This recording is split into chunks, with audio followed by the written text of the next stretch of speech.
One of my favorite comfort foods on a cold, rainy day is an open-faced hot sandwich. Let me show you how I made it. Starting off, I'm going to peel, rinse, and chop about 5 to 6 medium-sized potatoes. Typically when I make mashed potatoes, I leave the skin on. I don't mind it. But for these open-faced sandwiches, I like a smooth, creamy potato.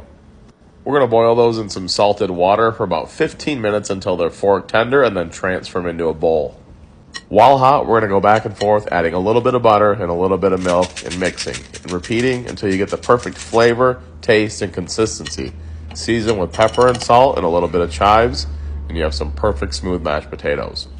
Now it's time to make the gravy. If you've never made homemade gravy before, it's very simple. First thing we're going to do is start with 1 whole stick of butter, and then we're going to whisk in about a 1/4 cup of flour at a time until we reach the perfect consistency.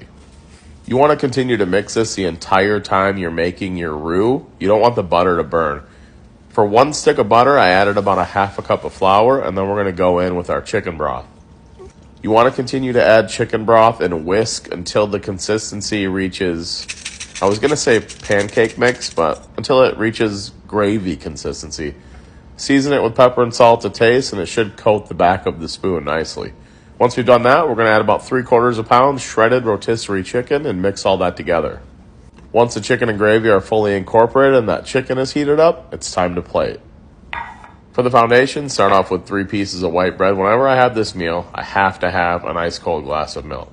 Now we're going to lay down some of those creamy, velvety mashed potatoes, some of that chicken and homemade gravy, and finish with some fresh cracked black pepper.